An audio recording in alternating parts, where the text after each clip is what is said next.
2024 is about to come to a close, so I'm going to share my picks for the most surprising and disappointing films of the year.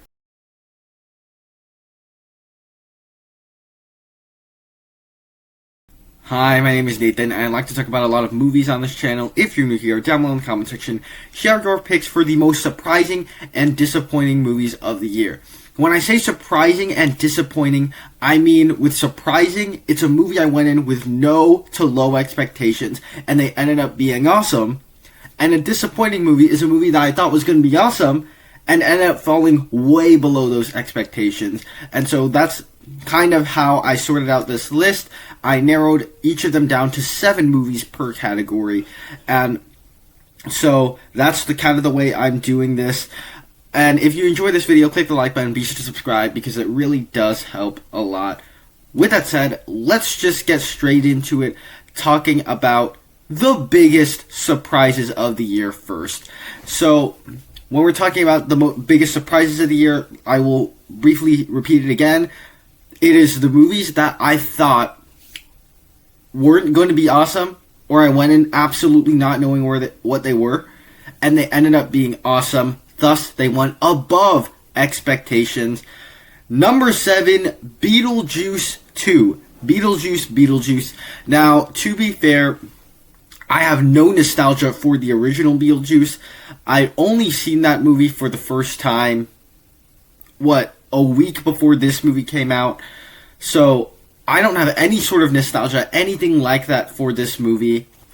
And it turned out to be, and the sequel turned out to be a fun movie that I thought improved upon the original, where by having Beetle Juice a lot more front and center, a plot that actually moves forward and is kind of intriguing, and a nice little character arc message for the family going on in this film.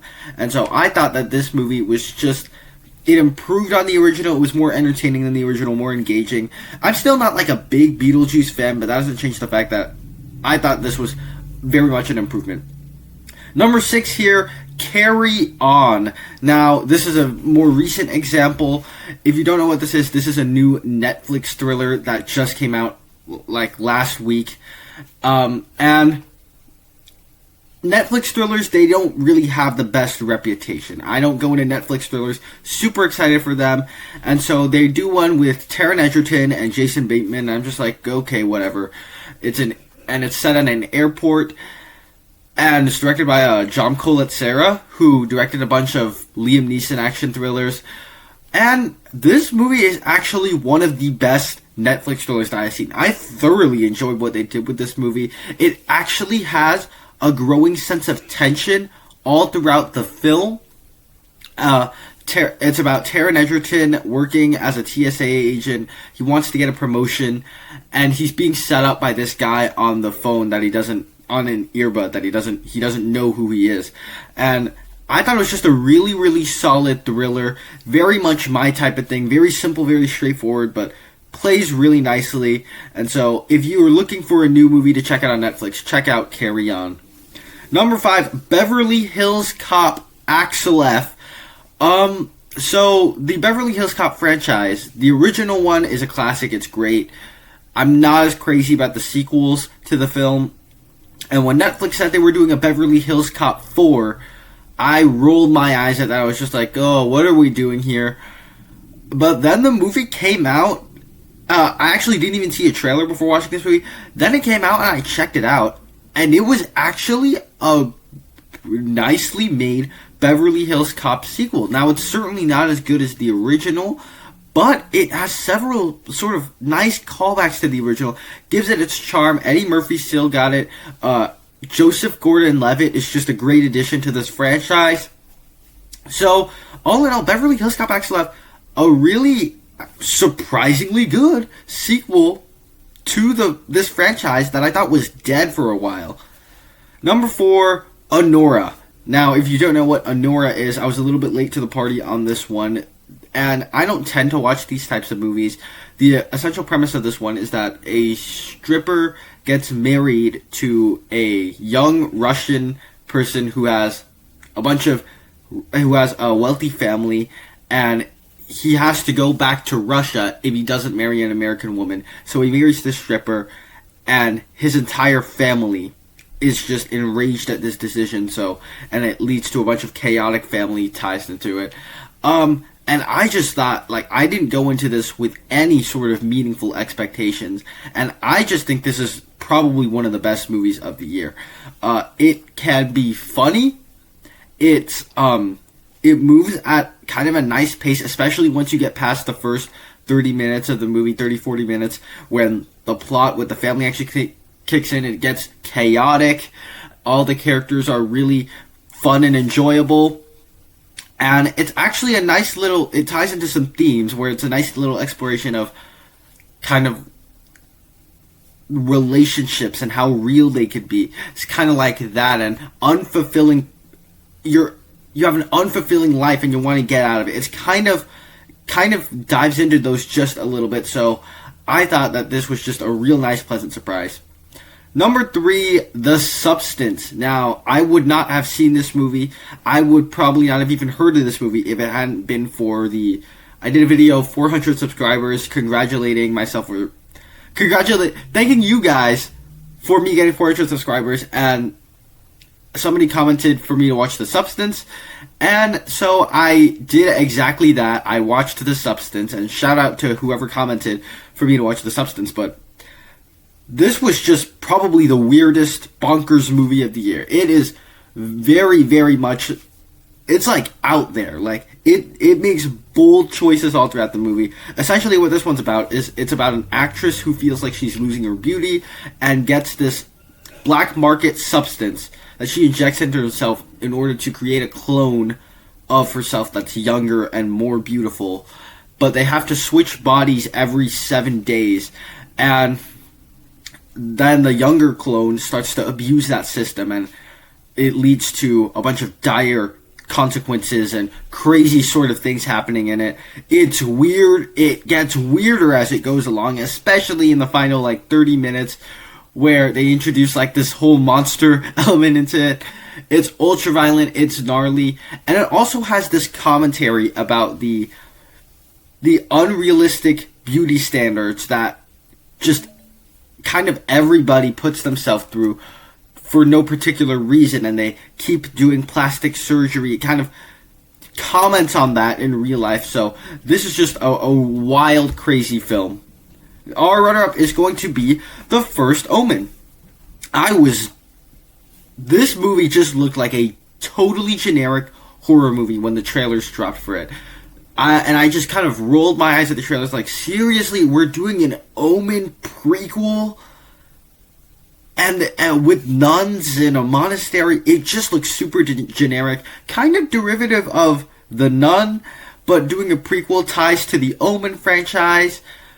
I was not on board with this, but I went and checked it out, and it actually ended up being quite a decent movie, where it ties into the Omen franchise and makes the mythology a little bit more interesting in doing so, where it's kind of the origin story of Damien. It kind of has to retcon some things, sure, but the movie was effective at doing that.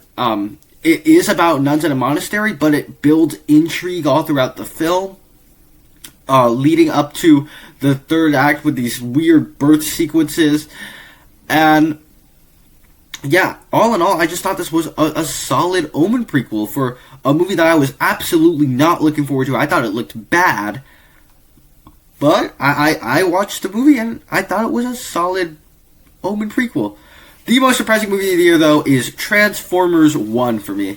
Now, the marketing for this movie absolutely does not do this movie justice. I did not like either trailer that was dropped for this movie. It did not sell me at all, as the trailers just look like this cheap Netflix-esque animated movie that has a bunch of silly jokes that will satisfy a 5-year-old.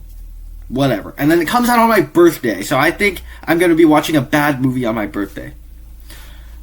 Checked it out, not on my birthday, a couple days afterwards, and it's one of my favorites of the year thus far. It's up there, and that's because this movie is really much, it's not just a kid's movie, it's more like a tragedy of the falling out between two people that are really close to each other, in this case being Optimus Prime and Megatron.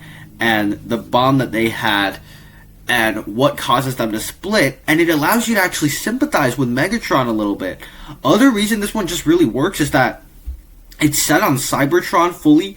There's no human characters with the Transformers as side characters. It's actually about the Transformers.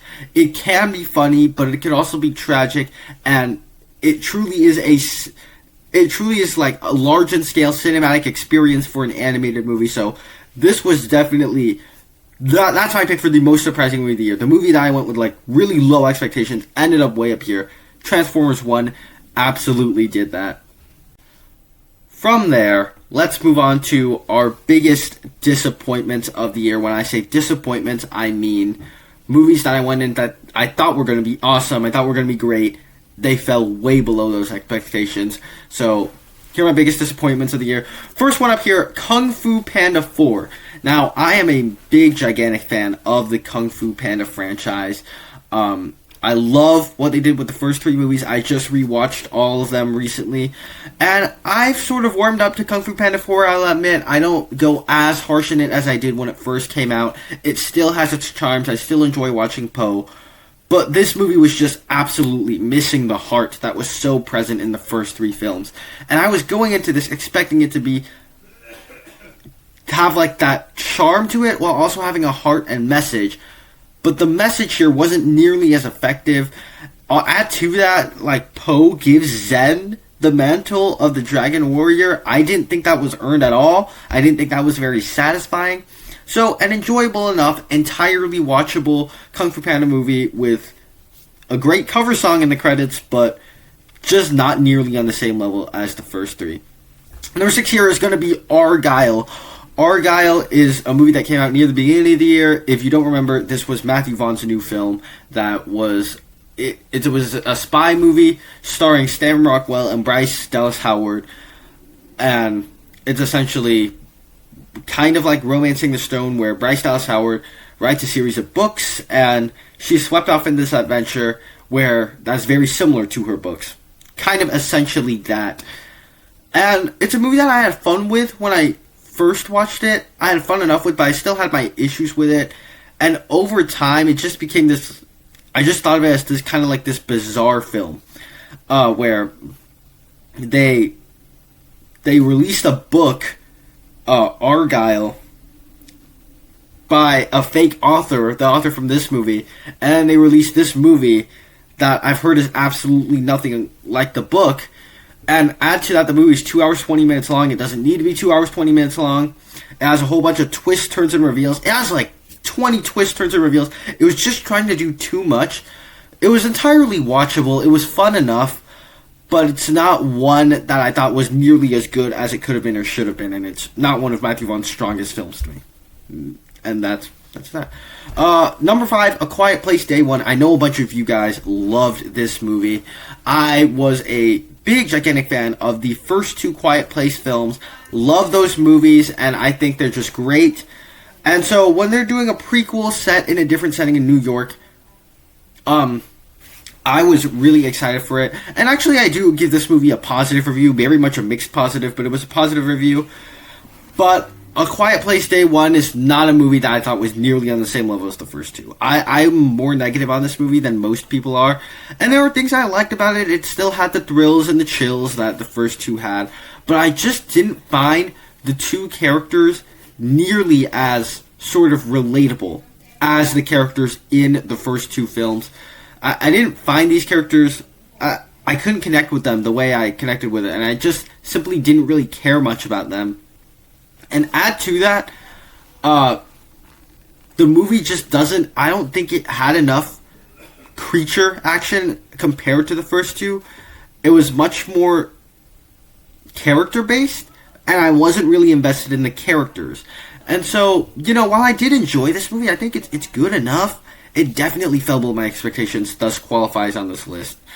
Number 4, Despicable Me 4. Now, I grew up watching the first 2 Despicable Me movies and Minions, and Despicable Me 3 thrown in there also. I grew up watching all of these movies. Was I particularly super duper excited about a new one? Not really, but I was expecting just another fun adventure, though I'm not really crazy about Despicable Me 3. I don't think Despicable Me 3 is particularly good, but I was willing to see what they would do with a fourth one if they could return to form with this one. And I was hoping that they would. Absolutely not. I think this is my least favorite of this franchise. It is not a good movie. Instead, what this movie is, it's a bunch of disjointed plot lines. It has a plot set up at the beginning.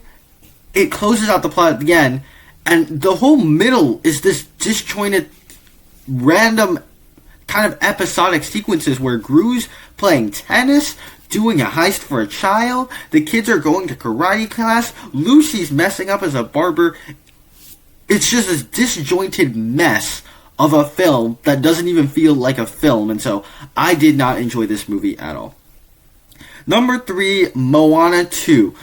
Now, I was a big, gigantic, massive fan of the first Moana film, and this sequel, I did go into it knowing it was a Disney Plus show turned into a movie, but since I was a big, gigantic fan of the first film, I was still really excited to see what they would do with a sequel to Moana, and it's fun enough, watchable enough, I would say, but just not nearly as good on that same level as I wasn't expecting anything like Moana. I was expecting something like this, and it ended up a little lower than that. And the reason for that is because, they make choices like Maui is sidelined, and these 3 other characters are now put front and center alongside Moana. Lin-Manuel Miranda did not write the songs for this movie, and so you can feel that the songs aren't really all that memorable. The ending involves them battling a giant cloud, and it's just not as interesting. And so they do a fake Maui kill-off at the end. They do a fake Moana kill-off at the end. Just kind of falls flat for me. So it's entirely watchable because I enjoy the company of these characters. But overall, this is not really a movie. If I'm going to go back to Moana, I'm just going to go back to the first one. So this one definitely disappointed. Our runner-up here is going to be Trap. Now, if you don't remember what Trap was, Trap is the new M. Night Shyamalan film. This one's essentially about a serial killer who takes his daughter to a concert only to realize that this concert is intended to be a trap for him, a police trap where he can't get out, and he has to try to escape. The trailers looked awesome for this movie.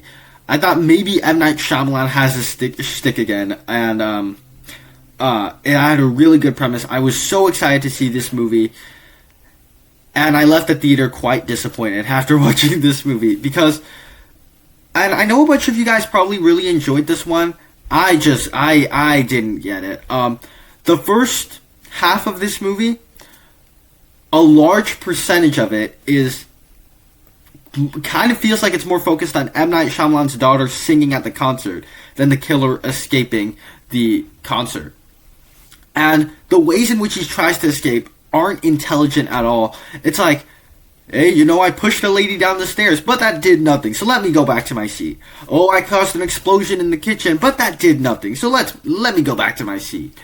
And it sets up things like he's talking to the girl's mother, and you think she's gonna kill her later, and that goes absolutely nowhere afterwards.